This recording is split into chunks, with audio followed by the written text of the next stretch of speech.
Good morning, everybody. As we head into Labor Day weekend, I know many people across this country are concerned about what the future holds for themselves, for their families, and for the economy as a whole.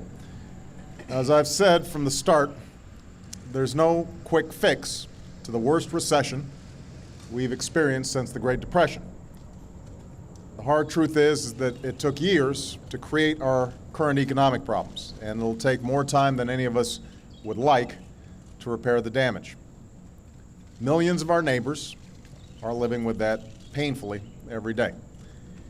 But I want all Americans to remind themselves there are better days ahead.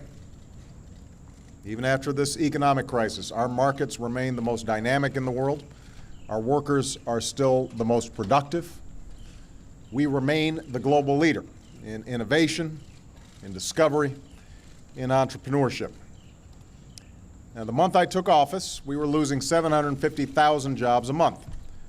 This morning, new figures show the economy produced 67,000 private sector jobs in August, the 8th consecutive month of private job growth.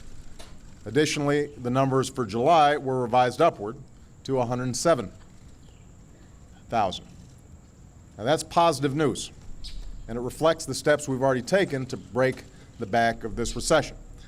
But it's not nearly good enough.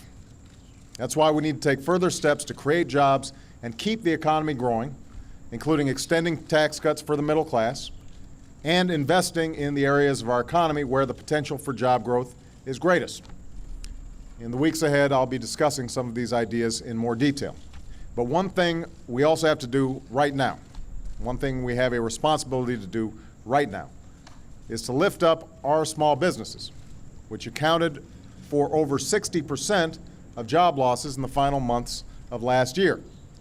That's why, once again, I'm calling on Congress to make passing a small business jobs bill its first order of business when it gets back into session later this month. Now, here's why this is so important. Up until this past May, we were not only waiving fees for entrepreneurs who took out small business administration loans, we were also encouraging more community banks to make loans to responsible business owners.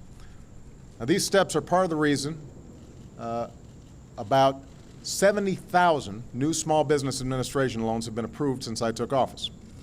And I thank Karen Mills for the outstanding job she's been doing as administrator of the Small Business Administration. We've also been fighting to extend these loan enhancements with a small business jobs bill. It's a bill that will more than double the amount some small business owners can borrow to grow their companies. It'll completely eliminate capital gains taxes on key investments, so small business owners can buy new equipment and expand.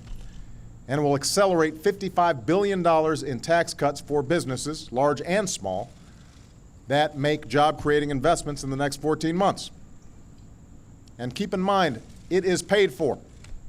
It will not add one dime to our deficit. So, put simply, this piece of legislation is good for workers, it's good for small business people, it's good for our economy. And yet, Republicans in the Senate have blocked this bill, a needless delay that has led small business owners across this country to put off hiring, put off expanding, and put off plans that will make our economy stronger.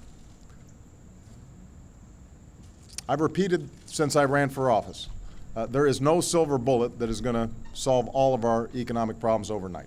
But there are certain steps that we know will make a meaningful difference for small business men and women, who are the primary drivers of job creation. There's certain measures that we know will advance our recovery. This small business jobs bill is one of them. And I'm confident that if we're willing to put partisanship aside and be the leaders the American people need us to be, if we're willing to do what's best not for the next election, but for the next generation, then we are not only going to see America's hardworking families and America's small businesses bounce back, but we'll rebuild America's economy stronger than it's been before. Okay. Thank you very much. What are the other incentives that you mentioned Monday, sir? Well, I will be addressing a broader package of ideas next week. We are confident that we are moving in the right direction, but we want to keep this this recovery moving stronger and accelerate the job growth that's needed so desperately all across the country. A poverty agenda, Mr. President. What about a poverty agenda for all To what classes? degree do you regret the administration's decision to call this Recovery Summit? And I don't regret the notion that we are moving forward, but because of the steps that we've taken. And I'm going to have a press conference next week where, after you guys are able to hear where we're at, we'll be able to answer some specific questions. But the key point I'm making right now is that the economy is moving in a positive direction. Jobs are being created. They're just not being created as fast as they need to, given the big hole that we experienced. And we're going to have to continue to work with Republicans and Democrats to come up with ideas that can further accelerate that job growth. I'm confident that we can do that. And the evidence that we've seen during the course of this summer and over the course of the last 18 months indicate that we're moving in the right direction. We just have to speed it up. All right? Thank you very much, everybody. Poverty agenda, Mr.